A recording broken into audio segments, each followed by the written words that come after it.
창세기 38장은 요셉의 스토리가 갑자기 단절됐습니다. 그리고는 요셉의 넷째 형인 유다와 그의 며느리 다말의 수치스러운 얘기가 기록됩니다. 이게 완전히 만약에 소설이나 영화로 만든다면 19금에 해당되는 그런 얘기입니다.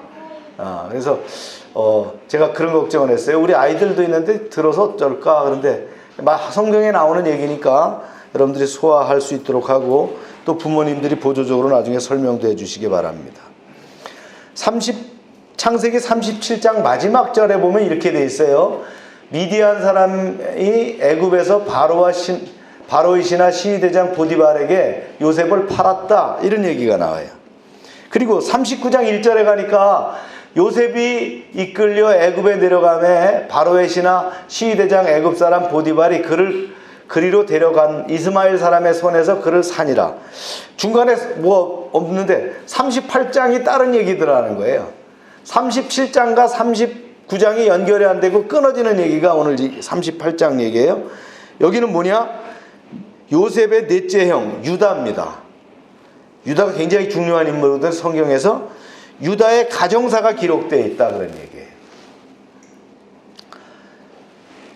우리가 이제 그런 경우를 봐요. 바다 한가운데 화산이 폭발하면 어떻게 합니까? 용암이 막 흘러넘쳐서 섬이 생기고, 그 섬에는 뭐예요? 완전히 바위 덩어리잖아요. 이 용암 바위 덩어리인데 이게 시간이 지나면 어떻게 해요? 거기에 말이죠, 풀이 생기고 나무가 생긴다는 거예요. 그런 거 봤잖아요. 우리가 이 화산 폭발에서 생긴 그 용암섬에 보면 그게 생기는 거예요. 그러면 그 씨가 어디서 왔냐는 거예요. 바람에 날려서 오거나 또 새의 깃털에 묻혀서 왔거나, 그죠? 또 떠내려 왔거나, 이것이 풀이 되고 나무가 돼서 이렇게 자라나는 거예요. 그래서 보면 대부분 그런 섬들에 보면 숲이 우거졌는데 이게 어떻게 생겼지? 그런 경우가 있단 말이에요. 이것처럼 이렇게 식물의 그 강인한 생명력이 있는 것처럼 하나님의 말씀도 그런 생명력이 있어요. 예, 이 말씀이 말이죠, 마치 이렇게 화산섬에 떨어진 씨앗처럼 말씀이 들어가기만 하면 어떻게 해요? 생명의 역사가 일어나는 거예요. 할렐루야. 지금도 우리 필리핀에 정건영 선교사가 있지만 그를 통해서 어떻게 합니까? 생명의 복음이 심어지는 거예요. 그래서 제가 제일 강조합니다. 영어 공부 열심히 하고 따갈로 공부 열심히 해라. 그래야 메시지를 심을 수 있으니까. 그런데 하나님은 어떤 때는 말이죠, 예수를 믿어도 시원찮게 믿고, 심지어는 예수를 제대로 믿지 않은 타락한 사람을 통해서도 이 복음이 증거되게 하신다, 그런 얘기입니다. 유명한 성경 주석가 매튜 헨리가 있는데 이렇게 얘기했어요. 창세기 38장의 유대 이야기를 보면 아무도 그를 칭찬할 사람이 없을 것이다. 차라리 이 사건을 숨기는 것이 더 낫지 않겠는가, 이렇게 썼어요. 그런 얘기가 오늘 우리가 나누려고 합니다. 그러나 성경은 아무것도 숨기는 것이 없습니다. 1.1획도 거짓이 없이 숨김이 없는 정직한 책이라는 걸 여러분 아셔야 돼요. 그러므로 우리는 성경이 하나님의 말씀이라는 것을 확신할 수 있어요. 이런 수치스러운 이야기가 기록된 이유는 뭐예요? 이런 방법이 아니고는 우리에게 가르쳐줘야 될 비상한 그런 진리가 여기 있다는 거예요. 오늘 여러분 말씀을 통해서 진리를 발견하시길 바랍니다. 유다가 이제 그 삶의 정황 가운데서 이탈을 합니다. 말씀을 읽어볼게요. 시작. 그 후에 유다가 자기 형제들로부터 떠나 내려가서 아둘람 사람 히라와 가까이 하니라. 형제를 떠났다, 무슨 말이에요? 왜 떠났겠어요? 여러분 상황을 연상해 보세요. 자, 요셉을 팔아버렸어요. 그래서 아버지한테 그 피 묻은 옷을 갖고 와갖고 순양의 피를 묻혀가지고 와서 요셉이 이렇게 찢겨 죽였습니다. 그러니까 아버지가 말이죠, 상복을 입고 우는 거예요. 그게 끝이질 않아요. 그런 가운데 형들은 어떻게 합니까? 또 형제들이 어떻게 해요? 아버지한테 아버지 하고 위로하는 거예요. 오히려 이제 요셉이 가졌던 그 사랑을 말이죠, 자기네가 빼앗으려고 그런 것들을 보니까 유다의 마음에 뭐가 있어요? 양심의 걸림이 왔다는 거예요. 야, 이거 내가 여기서 못 견디겠다. 그래서 이탈을 하는 거예요. 그래, 아둘람 지역의 히라라고 하는 친구와 관계를 맺는데 이는 이방인입니다. 친구 잘 새겨야 되죠. 예, 이방인 친구한테 가면 뭘 배우겠어요? 나쁜 거 배우는 거예요. 고린도전서 15장 33절에 보면 악한 동무들은 선한 행실을 더럽히나니 그랬어요. 그러니까 친구를 잘 새기는 게 중요합니다. 친구를 보면 그 사람을 알 수 있는 거예요. 그런데 유다는 지금 좋지 못한 친구 관계를 맺고 잘못된 행실에 빠지고 있어요. 그리고 유다가 아주 심각한 잘못을 저지르게 되는데 이게 2절의 말씀입니다. 시작. 유다가 거기서 가나안 사람 수아라 하는 자의 딸을 보고 그를 데리고 동침하니. 유다가 이방 여인과 결혼을 한 거예요. 이 죄는 하나님 보시기에 매우 큰 죄악입니다. 왜냐하면 하나님은 아브라함의 후손, 즉 하나님이 택한 백성이 이방 여인 가나안 여인과 결혼하는 것을 원치 않으셨어요. 또한 아브라함의 딸들도 이방 사람들에게 시집가는 것을 원치 않으셨어요. 하나님은 이런 방법으로 택한 백성을 어떻게 했어요? 경건성을 보존하기 위함이었다는 거예요. 그래서 그런 걸 차단했어요. 창세기 20장에 보면 그라랑 아비멜렉이 아브라함의 아내 사레를 취하고자 할 때 하나님이 직접 현몽하셔서 막아주십니다. 창세기 24장에 보면 아브라함이 그 아들 이삭의 부인 며느리를 구하고자 할 때 어떻게 합니까? 자기 종 엘리에셀을 먼 자기 원 고향 원적지까지 보내요. 거기서 말이죠 데려다가 며느리를 삼아. 그게 누구예요? 리브가가 뭐예요?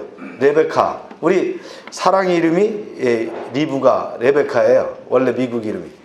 이 리브가도 그렇게 해서 일부러 멀리서 구해온 거예요. 창세기 28장에 보면 이삭은 아들 야곱을 불러서 너는 가나안 땅 사람의 딸들 중에서 아내를 맞지 말고 외삼촌 라반의 집에 가서 아내를 맞아라. 가나안 여인들과 결혼을 철저히 금했습니다. 창세기 34장에 보면 야곱의 아들들이 세겜의 남자들을 죽이는데 그 이유가 뭡니까? 여동생 디나가 그들에게 강간당해서 그들에게 아내를 줄 수 없다라고 해서 말이죠. 그런 짓을 저지르게 됐어요. 이게 모든 것이 뭐예요? 이방인들과 혼인을 막기 위함이었다는 거예요. 뭐를 위해서요? 하나님은 이스라엘의 경건성을 보존하기 위해서 하나님의 거룩한 의도가 여기에 포함되어 있다는 거예요.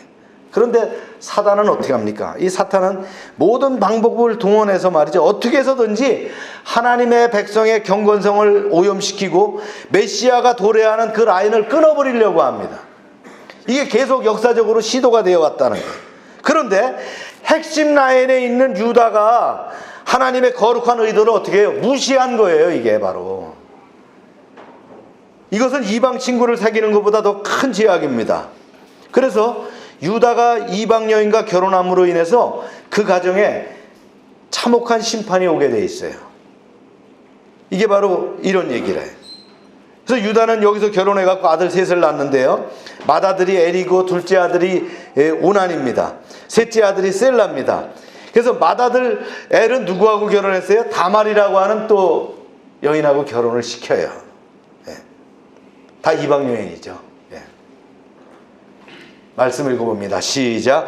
유다가 엘을 위하여 아내를 취하니 그 이름은 다말이라. 유다의 장자 엘이 여호와의 목전에서 악함으로 여호와께서 그를 죽이신지라. 유다의 맏아들 엘이 장가가서 이름의 아내가 누구라고요? 다말. 다 말아먹었다 다말입니다. 히브리어로 다말은 종려나무란 뜻이에요. 종려나무에 맺히는 그 열매는 대추야자입니다. 굉장히 달아요. 우리 대추같이 생겼는데 우리 대추보다 굉장히 단 그런 게인 거예요. 그래서 좋은 이름이에요. 그런데 엘이 다말과 결혼했는데 왜 하나님께서 그 아들 엘을 죽이셨냐는 거예요. 엘이 무슨 죄를 졌느냐? 구체적으로 성경에 나온 건 없지만 그 10절에 나오는 말씀과 연관시키면 뭐냐면 마치 소돔성에 있었던 문란한 그런 성적 범죄를 저질렀기 때문에 한 방에 하나님 보내셨다는 거예요. 하나님 그러십니다. 보다 안 되면 어떻게 해요? 아예 없애버립니다. 이걸 뭐라고 하느냐? 유기시킨다 그러는 거예요. 그래서 유다는 둘째 아들 오난을 불러서 이렇게 얘기합니다. 시작. 유다가 오난에게 이르되 내 형수에게로 들어가서 남편의 아우의 본분을 행하여 내 형을 위하여 씨가 있게 하라. 이게 바로 뭐냐면요. 뭐예요? 예, 계대 결혼이에요. 수원이라고 하는 거예요. 수원. 신명기 25장 5, 6절에 보면 이렇게 돼 있어요. 형제가 동거하는데 그 중에 하나가 죽고 아들이 없거든 그 죽은 자의 아내는 나가서 타인에게 시집가지 말 것이요 그 남편의 형제가 그에게로 들어가서 그를 취하여 아내로 삼아 그의 남편이 형제된 의무를 그에게 다 행할 것이요 그 여인의 낳은 처나들로 그 죽은 형제의 후사를 잊게 하여 그 이름을 이스라엘 중에서 끊어지지 않게 할 것이라. 이렇게 되어 있어요. 계대 결혼, 이것이 유대인의 법으로 되어 있었단 말이죠. 우리나라도 이런 형수를 갖다 취수하는 제도가 있었어요. 언제요? 고구려 시대에 있었어요. 예. 이거 역사적으로 우리가 배우잖아요. 이 계대 결혼은 바로 형사 취수하는 거예요. 형사 취수. 영어로는 리버레이트 메리지인데 이 라틴어 레버가 뭐냐면 남편의 동생, 시동생이라 이런 뜻이에요. 시동생에게 다시 결혼하는 이 제도를 계대 결혼이라 한다는 거예요. 그래서 계대 결혼을 통해서 동생이 아들을 낳게 되면 그 처자들은 죽은 형의 아들이 되는 거예요. 그러니까 형의 후사가 되는 거죠. 형의 대가 끊어지지 않도록 하는 제도예요. 즉 가문을 줄이지 않고 그 스케일을 그대로 유지하기 위한 이 시대의 그런 방법이었다는 거예요. 우리로 보면 아유 무슨 흉측한 짓이야 이렇게 할 수 있지만 그 시대에는 그런 법이었다는 거예요. 경제적으로도요. 예를 들어서 형이 죽어서 형수가 재산을 상속받는데 만약에 형수가 다른 시족사회를 시집가면 어떻게 해요? 자기 재산이 나가잖아요. 그래서 이걸 보호하기 위한 제도란 말이에요. 또 반면에 가난했던 형이 죽으면 형수가 굶어 죽게 되잖아요. 이런 경우도 아우가 형수와 결혼해서 굶어 죽지 않게 하는 이런 복지적인 이유와 목적이 있었다라는 거예요. 그런데 이제 이런 일이 있었어요. 이런 일이 생겼어요. 시작. 오난의 글씨가 자기 것이 되지 않을 줄 알므로 형수에게 들어갔을 때 그의 형에게 씨를 주지 않으려고 땅에 설정하매 그 일이 여호와 보기에 악함으로 여호와께서 그를 죽이시니. 그런데 오난은 말이죠. 이 동생 오난이에요. 첫째가 엘이고 둘째가 오난인데요. 아버지의 그 지시를 받아들이기 싫어했어요. 그래서 아들을 낳으려 하지 않았다는 거예요. 그래서 형수와 동침을 하면서도 땅에다가 설정해 버렸다는 거예요. 이것은 생명을 만드는 남자의 정욕을 몸 밖으로 땅바닥에 사정했다는 뜻이죠. 고의적으로 뭐 했어요? 고의적인 피임을 했다 이런 거예요. 이것 또한 간음죄가 되기도 해요. 죽은 형에게 아들이 있게 하려고 형수와 관계를 맺는 것은 합법이지만 성관계를 하면서 피임하는 것은 뭐예요? 형수를 속이는 거예요. 하나님을 속이는 거예요. 간음이에요. 유다의 후손을 이으라고 하시는 그 하나님의 명령을 어떻게 해요? 어겼다라는 거예요. 그래서 하나님은 어떻게 해요? 괘씸하다 그래서 오난을 죽여버립니다. 여기서 말이죠. 이 오난이라고 하는 이름이 뭐예요? 성교를 중단한 것다. 이렇게 오나니즘이라는 게 바로 자위가 바로 이 오난에서 나왔어요. 이 단어가 말이죠. 오난이란 단어에서 오나니즘이라는 말이 나왔단 말이에요. 보세요. 유다의 집안에 장남이 죽고 둘째 아들도 죽었어요. 유다가 무엇을 생각하겠어요? 며느리 다말은 아들을 다 해치는 해로운 자라고 이렇게 생각할 거 아니에요. 그러나 이것은 다말의 실수가 아니에요. 유다 본인의 제약 때문에 바로 이런 일이 이루어지고 있는 거잖아요. 이렇게 되니까 유다는 나이 어린 셋째 아들 셀라에게 또다시 다말의 아내를 줄 수가 없는 상황이 됐어요. 그래서 유다는 다말에게 어떻게 합니까? 친정으로 돌아가서 이 아이가 장성할 때까지 기다려라 그랬어요. 사실은 유다는 이 약속을 지킬 의사가 없어요. 이러다가 우리 아들 다 죽이는 거 아니야 이렇게 된 거예요. 그럭저럭 다말이 포기하기를 바랬어요. 그러나 어떻게 해요? 유다는 다말을 과소평가했다는 거예요. 다말이 이 집안의 대를 이어서 하나님의 뜻을 이루어야 되겠다는 확고한 결심이 있었다는 거예요. 이런 결심이 있었다고 신학자들이 주장을 하고 있는 거예요. 그래서 이방의 친구를 사귄 것도 잘못이고 이방 여인과 결혼한 것도 큰 잘못이지만 더 큰 잘못이 이제 또 나오는 거예요. 이제 그 다음 상황입니까? 시작. 얼마 후에 유다의 아내 수아의 딸이 죽은지라 유다가 위로를 받은 후에 그 그 친구 아둘람 사람 히라와 함께 딥나로 올라가서 자기 양털을 깎는 자에게 이르렀더니 어떤 사람이 다말에게 말하되 내 시아버지가 자기 양털을 깎으려고 딥나에 왔다 한지라. 자기 아내가 죽었어요, 유다가. 그래서 얼마나 슬퍼요? 그 위로를 받았어요. 그리고 얼마 후에 그 외로움을 달래려고 친구 히라에게 내려갔어요. 그때가 마침 뭐냐, 양털을 깎는 철이었어요. 자기 양털을 깎는데 자기가 깎는 게 아니에요. 이 유다가 부자입니다. 그러다 보니까 전문가가 다 깎잖아요. 전문가는 1분에 하나씩 깎는다면서요, 요새. 그런 상황을 맡겨놓으니까 자기는 뭐예요? 빈둥빈둥 거리고 있다가 말이죠, 할 일이 없는 거예요. 여유 시간이 있잖아요. 또 그때는 뭐가 있어요? 이 양털 깎을 때는 잔치하는 거예요. 술도 만들고 음식도 만들어서 함께 나누는 그런 파티 장소거든요. 그때 어떻게 해요? 유다가 딥나에 왔다는 소식을 다말이 들어요. 그리고는 어떻게 합니까? 창기로 변장을 해가지고는, 창기로 변장해가지고는 딥나의 에나임 문 곁에 앉아 있었다, 그런 얘기. 그 유다가 자기를 알아보지 못하도록 얼굴을 가렸어요. 아마 그 당시에 창기들은 얼굴을 가리고 있었던 것 같아요. 이런 상황이 생겼어요. 시작.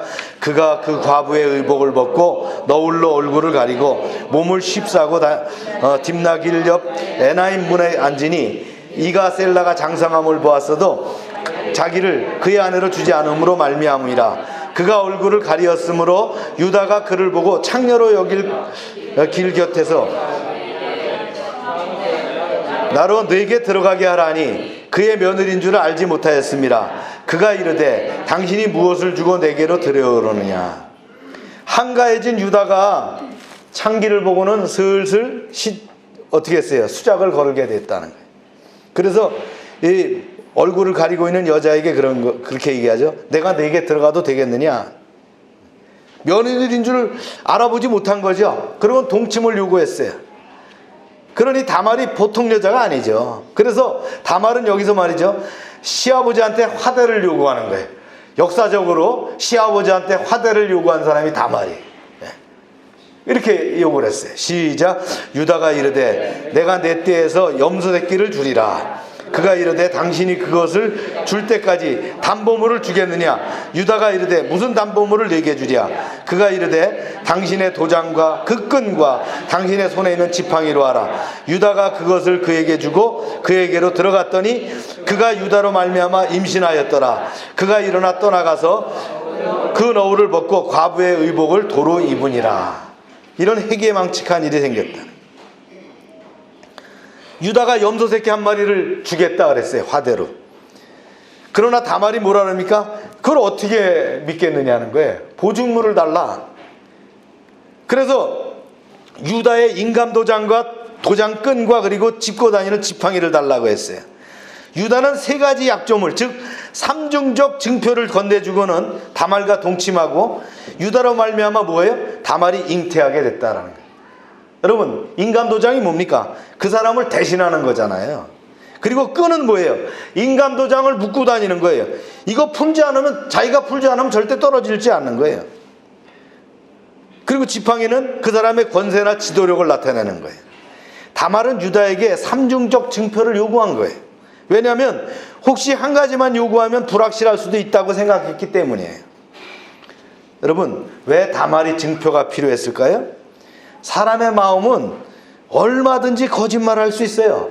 무조건 아니라고 잡았다면 본 사람이 없는 이상 증명할 방법이 없잖아요. 그래서 다말은 염소 새끼를 받지 않았어요. 왜냐하면 염소 새끼는 죽을 수도 있고 비슷한 것일 수도 있기 때문이죠. 다말에게 중요한 것은 염소 새끼 한 마리가 아니에요. 물론 염소 새끼가 있으면 경제적으로 이득이 될 수 있지만 다말에게 가장 중요한 건 뭐예요? 자신의 생명을 살릴 수 있는 그런 증표였다는 거예요. 여러분, 우리가 하나님 앞에서 구원받는 것은요, 이 세상의 많은 재산이나 권력을 가지고 구원받는 것이 아니에요. 이 세상의 것을 가지고는 지옥불을 통과할 수 없어요. 하나님 앞에서 살 수 있으려면 어떻게 합니까? 하나님의 아들 예수 그리스도의 십자가를 믿는 그 믿음이 있어야 됩니다.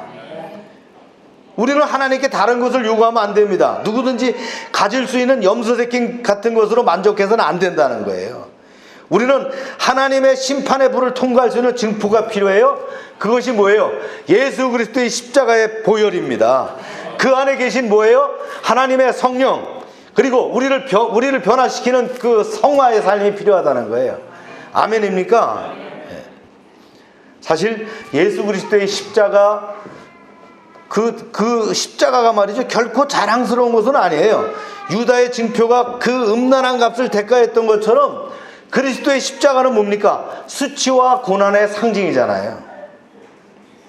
그러나 하나님은 그 표가 우리를 구원하시기를 기뻐하셨다는 거예요. 집으로 돌아간 유다는요, 그 자기 친구 시라에게 얘기합니다. 여보, 내가 좀 부끄러운 짓을 했는데 내가 갈 수가 없으니까 당신이 좀 가서 염소새끼 한 마리를 그 창기에게 좀 줬으면 좋겠네요. 그리고 내가 약조한 그 약조물을 꼭 가지고 오게 그랬어요. 그러니까 그러지 뭐. 그리고 이제 염소새끼 한 마리를 끌고서는 에나임문에 가보니까 아무도 없어요. 그래서 사람들한테 물었죠. 혹시 여기 있던 그 창기를 못 봤습니까? 그러니까 그 동네 사람들이 얘기하는 거예요. 우리 동네는 창녀가 없습니다. 이게 무슨 시츄에이션이에요? 그래도 저 잘못하면 또 부끄럼 당할 것 같으니까 그냥 돌아왔어요. 그리고 시간이 지났어요. 얼마나? 석 달이 지났다는 거예요. 석 달 후에 어떤 사람이 유다에게 일러 말하되, 시작. 그 행음함으로 말미암아 임신하였느니라. 유다가 이르되 그를 끌어내어 불사르라. 여인이 끌려나갈 때에 사람이 보내어 시아버지에게로 이르되 이 물건의 임자로 말미암아 임신하였나이다. 청하건대 보소서 이 도장과 그 끈과 지팡이가 누구의 것이니까 한지라. 유다가 이것을 알아보고 이르되 내가 그를 내 아들 셀라에게 주지 아니하였음이로다 하고 다시는 그를 가까이 하지 아니하였더라. 석 달 지나서 보니까 며느리가 말이죠, 임신했다는 거예요. 그때는 이 며느리가 임신했다, 혼자 된 며느리가, 과부된 며느리가 임신했다, 이거는 돌로 때려서 불태워 죽여야 될 그런 정도예요. 그게 법이에요. 그리고 유다가 그 소문을 듣고 화가 났어요. 다말을 끌어내려 불살하라 그랬죠.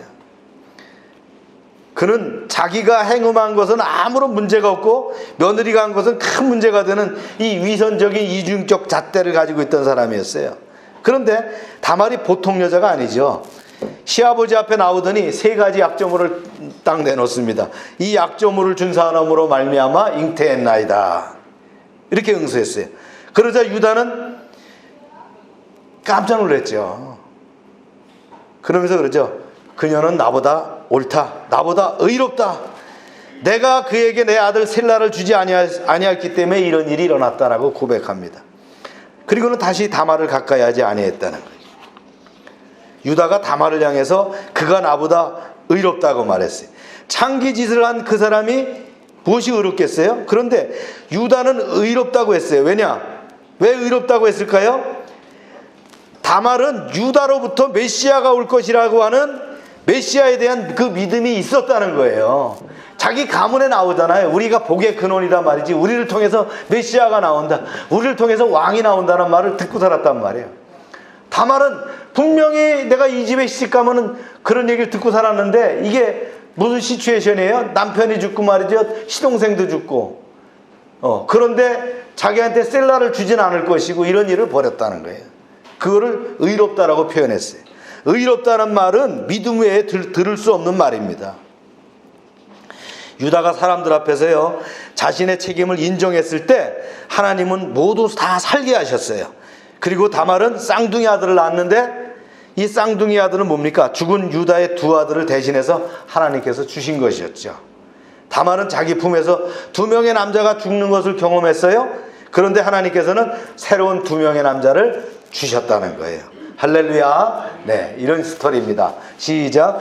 해산할 때에 보니 쌍태라. 해산할 때에 손이 나오는지라. 산파가 이르되 이는 먼저 나온 자라 하고 홍색실을 가지고 그 손에 메었더니 그 손을 도로 들이며 그의 아우가 나오는지라. 산파가 이르되 내가 어찌하여 터뜨리고 나오느냐 하였으므로 그 이름을 베레스라 불렀고 그의 형 곧 손에 홍색 실 있는 자가 뒤에 나오니 그의 이름을 세라라 불렀더라. 쌍둥이를 낳았어요. 먼저 이제 팔이 나왔어요. 이게 난산이잖아요. 머리가 나와야 되는데. 그래서 산파가 얼른 이제 실을 묶었어요. 근데 다시 쏙 들어가고 다른 애가 나왔다는 거예요. 그래서 먼저 터뜨리고 나왔다 베레스라고 적고요. 그 다음에 세레가 나왔다 밝다라는 뜻의 세라라고는 이름을 줬다는 거예요. 여기서 말이죠, 다말이 낳은 베레스와 세레 두 아들 중에서 베레스가 다윗과 예수님의 조상이 되었다라는 거예요. 말씀에 일어납니다. 시작. 유다는 다말에게서 베레스와 세레를 낳고 베레스는 헤스론을 낳고 헤스론은 람을 낳고, 이게 마태복음에 나오는 얘기예요. 족보에 나오는 얘기죠. 바로 이 유다의 자손 중에서 다윗 왕이 나오게 되었고 예수 그리스도가 탄생합니다. 예수 그리스도의 족보에 시아버지가 행음했던 다말의 이름이 기록되어 있다는 거예요. 우리는 왜 38장에 말이죠, 이토록 수치스럽고 낯뜨거운 사건, 차라리 기록되지 않았으면 좋았을 법한 사건을 기록했을까? 여기 뭐가 있다 그랬어요? 분명한 진리가 있다 그런 얘기예요. 우리 세 가지로 알아봅니다. 먼저 실천적인 교훈입니다. 이거는요, 인간은 부요보다 역경이 낫다는 거예요. 한번 읽어보세요. 시작. 인간은 돈이 많고 잘 먹고 잘 사는 것보다 차라리 어려운 역경이 더 낫다는 거예요. 역경 가운데 있던 요셉을 보면요, 부유함에 있던 유다보다 어떻게 해요? 더 어떻게 했다고요? 성화된 사람이 될 수 있었다는 거예요. 유다가 돈은 많고 돈이 많아서 화대도 주고 창기와 동침하려는 유혹을 이기지 못했지만 창세기 39장에 보면 요셉은 달랐어요. 보디발의 집에서 노예로 살면서 시련과 역경이 있었지만 보디발의 아내가 동침하고자 유혹할 때 조금도 흔들리지 않는 경건성을 유지하는 것을 본다는 거예요. 그러므로 인간에게는 역경이 오히려 유익하다. 번영이 역경보다도 훨씬 위험하다는 진리를 말씀하고 있다는 거예요. 아멘입니까? 하나님은 역경을 통해서 성도를 성화시키십니다. 요셉은 역경을 통해서 성화되었지만 유다는 번영 가운데 부패하였고 오염돼서 하마터면 메시아의 라인을 끊을 뻔했던 사람입니다. 그러니까 우리 성도들에게 혹시 역경과 시련이 찾아와도 너무 걱정하지 마시기 바랍니다. 역경을 통해서 주의 법을 더욱 배우게 되고 주의 말씀에 순종하게 되고 더욱더 성화된 삶을 살 수 있게 되는 줄로 믿으시길 바랍니다. 그렇다고 해서 주님 우리에게 역경을 주세요 이렇게 기도할 필요는 없어요. 다만 번영과 부유한 상황 가운데도 유혹에 넘어가지 말고 역경의 때에 가졌던 그 마음과 신앙을 계속 유지해 나가셔야 될 줄로 믿습니다. 이게 첫 번째 실천적 교훈이라면, 두 번째는 이제 교리적인 교훈을 우리가 한번 나눠볼 수 있어요. 하나님의 의지에는 두 가지 종류가 있어요. 하나는 우리에게 말이에요, 순종을 요구하는 그런 명령적인 의지가 있습니다. 그래서 부모를 공경하라, 간음하지 말라, 살인하지 말라, 도적질하지 말라, 이런 명령을 내리세요. 이런 명령적 의지가 있어요. 그런데 이 명령적 의지는 우리가 순종할 수도 있고 순종하지 않을 수도 있어요. 그렇죠? 네. 또 하나 의지가 있는데 작정적 의지예요. 하나님의 의지가 있는데 작정적 의지가 있다는, 하나님의 명령이 있다면 하나님의 의지가 있다는 거예요. 어느 게 더 강했어요? 의지가 더 강하겠죠. 이게 교리적인 측면이라는 거예요. 레위기를 보면 이렇게 돼 있어요. 시작. 그 하체를 범하지 말라. 나는 여호와니라. 자기 살붙이를 가까이하여 그 하체를 범하지 말라. 나는 여호와니라. 이거 동성애와 근친상간과 같은 성적인 규례에 대한 말씀이죠. 여호와께서 싫어하고 가증 여기시는 것이 뭐예요? 바로 이런 말씀인데 이게 명령적인 거예요. 네. 다말은 의도적으로 하나님의 명령적인 의지를 범했고 유다는 잘 모르는 사이에 이 명령적 의지를 범했어요. 둘 다 하나님의 명령을 불순종한 거예요. 그러나 유다와 다말이 막장 드라마와 같은 이런 제약 속에서도 하나님은 어떻게 했다고요? 당신의 작정적인 의지를 성실하게 실행해 나가신다는 거예요. 할렐루야. 이 진리를 알아야 돼요. 하나님의 작정적 의지는 뭡니까? 아브라함의 자손, 유다의 자손들 중에서 메시아를 보내시겠다라고 하는 의지라는 거예요. 아브라함의 후손들이 죄악을 저질러도 하나님의 그 작정하신 그 의지는 그대로 실현되고 있다는 거예요. 100% 실현되고 있다는 거예요. 아멘입니까? 그래서 하나님은 당신의 작정적 의지를 실현하기 위해서 어떻게 해요? 죄악된 인간을 사용하신다. 그럼 어떤 사람이 이렇게 말합니다. 하나님이 왜 하필이면 죄악된 인간을 사용하십니까? 흠없는 인간을 사용하면 안 됩니까? 의로운 인간을 사용하시고 완전한 인간을 사용하시지 왜 유다와 같이 이렇게 죄인된 인간을 사용합니까? 여러분, 하나님이 완전한 인간을 사용하신다면 이 세상에 하나님이 쓸 사람은 아무도 없다는 거예요. 하나님은 할 수 없이 어떻게 해요? 죄인도 쓰실 수밖에 없다는 거예요. 그러니까 하나님은 인간이 명령적인 의지에 불순종해도 작정적인 의지를 계속해서 이루어가신다는 거예요. 하나님은 우리가 벌레 같은 자이지만, 제가 죄인 중에 죄인이지만 우리를 통해서 하나님의 구원의 역사를 이루어가신다는 거예요. 할렐루야. 이게 바로 교리적인 측면에서의 교훈입니다. 세 번째, 이제 영적 교훈을 우리가 들을 수가 있는데요. 창세기 38장의 기록 목적은 하나님의 은혜가 얼마나 큰 거라는 걸 보여주는 거예요. 창기로 변장해서 시아버지와 동침할 것을 계획하고 그것을 실천한 다말은 훌륭한 여자입니까? 그렇지 않습니다. 그런데 다말이라고 하는 여인이 신약성서 첫 번째 책인 마태복음 1장 3절에 보면 당당하게 예수 그리스도의 조상 가운데 등장하는 거예요. 그 이름이 올라가 있다는 거예요. 예수님의 육신의 족보에는요 5명의 여자가 등장합니다. 그 중에 마리아, 예수의 어머니 마리아가 등장해요. 나머지 4명은 다 엄청나게 흠이 많은 사람들이에요. 여러분 잘 아는 이름 있어요. 다말, 라합, 바세바, 그죠? 예. 전부 다 이 이름 자체가 말이죠 별로 그렇게 좋은 이름은 아니었다는 거예요. 그러니까 예수님의 족보 가운데 5명의 여인이 나오는데 1명만을 제외하고는 어떻게 해요? 4명은 상당히 심각한 수준의 흠이 있는 여자들이었다. 이들이 이렇게 많은 흠과 죄에도 불구하고 어떻게 해요? 예수님의 족보에 당당히 올라간 이유는 뭡니까? 그들이 뭘 갖고 있어요? 하나님에 대한 믿음을 갖고 있다는 거예요. 하나님이 은혜를 주셔서 이들에게 믿음을 가지게 하셨어요.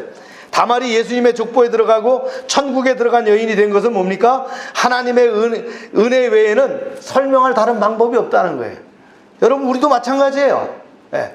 우리가 어떻게 천국에 들어가는 사람이 됩니까? 우리가 어떻게 하나님을 아버지라 부를 수 있는 사람이 됩니까? 바로 우리에게 믿음을 주셨기 때문이라는 거예요. 할렐루야. 예. 유다도 얼마나 큰 죄인입니까? 자기 동생을 은 20에 팔아먹었어요. 동생을 팔아먹은 것도 큰 죄인데 그 며느리와 또 근친상간하는 죄입니다. 그런데 이런 자가 인생 후반에 가보니까 아주 훌륭한 인격자로 변모해 있었다라는 거예요. 창세기 44장을 보면 이렇습니다. 이제 주의 종으로 그 아이를 대신하여 머물게 하여 내 주의 종이 되게 하시고 그 아이는 그의 형제들과 함께 올려보내소서. 애굽의 총리가 된 요셉이 준 베냐민의 자루 안에서 뭐가 발견돼요? 은잔이 발견됩니다.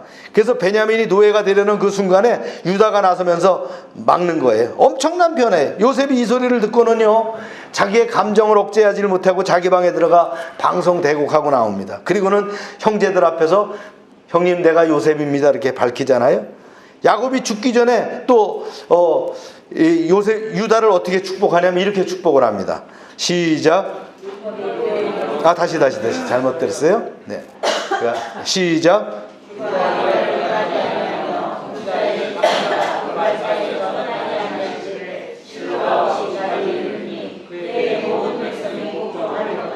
유다가 귀가 유다를 떠나지 아니하며 통치자의 지팡이가 그 발사에 떠나지 아니하시기를.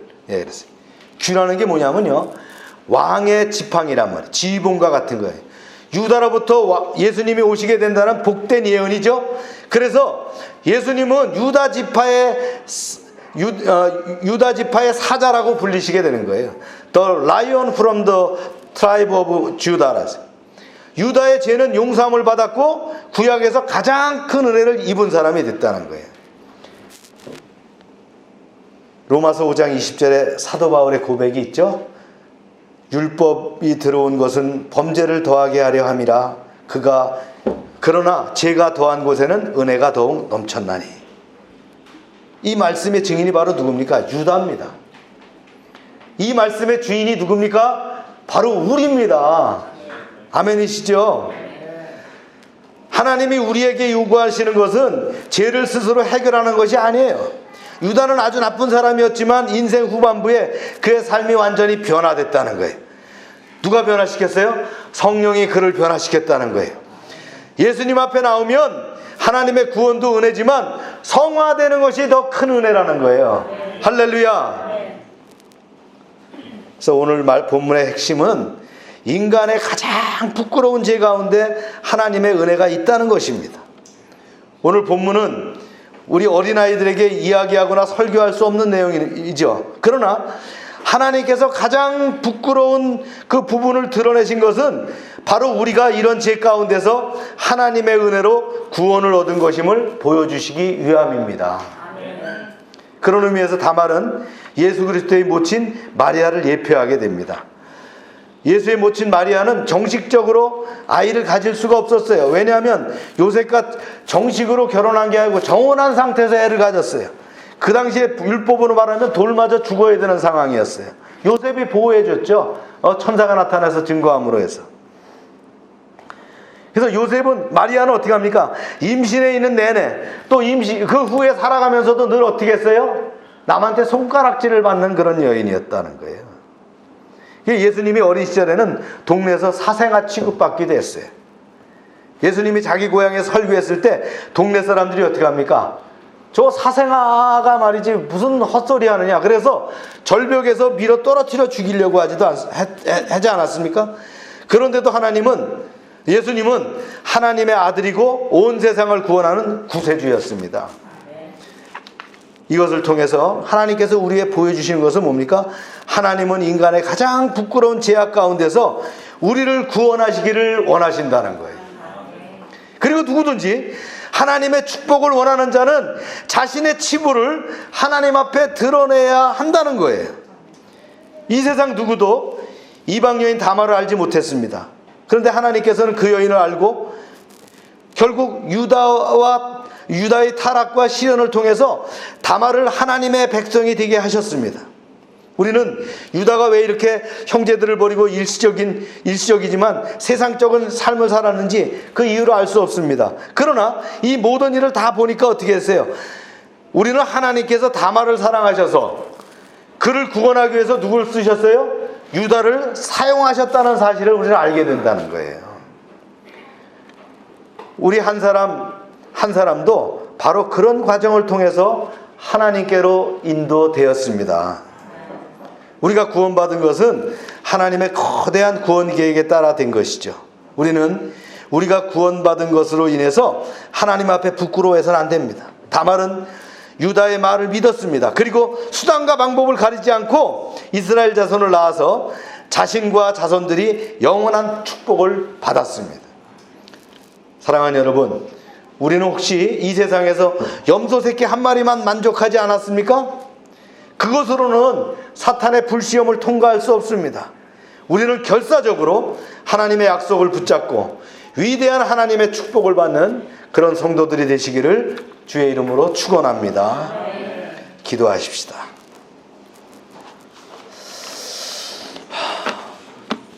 반주해 주시고요. 우리 오늘 말씀을 조금 묵상하시기 바랍니다. 하나님은 굳이 밝히지 않으셔도 되는 이야기를 성경에 기록하셔서 귀한 진리로 우리를 가르치셨습니다. 우리가 바로 죄인 중에 죄인입니다. 그러나 우리를 부르셔서 하나님의 자녀를 삼으시고 사랑으로 인도하여 주시는 은혜에 감사합시다.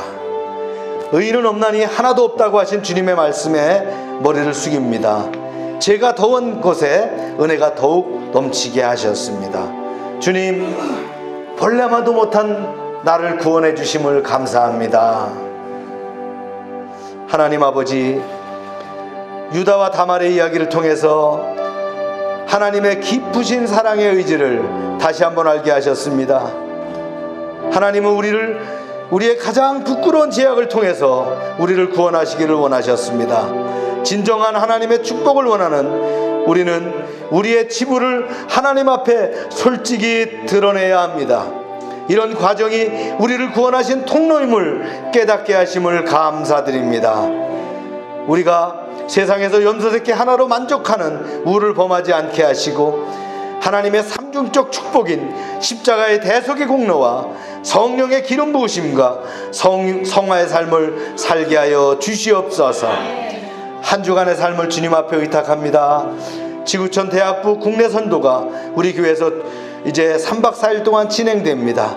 우리가 잘 준비해서 그들을 영접하게 하시고 그들이 활동하도록 여건을 마련하게 하시며 동참해서 여름 사역의 결실이 이루어지게 하여 주시옵소서. 사역관에 안전하게 하시고 은혜가 넘치게 하시고 집회 가운데도 하나님의 기름 부으심이 넘치게 하여 주시옵소서. 일본의 수출 규제로 한국의 어려움을 직면하고 있습니다. 아버지 하나님, 저들은 침략자여 수탈자였는데 저들이 여전히 우리나라에 대해서 야비한 행위를 하고 있습니다. 하나님의 의가 살아있음을 주님 알게 하여 주시옵소서.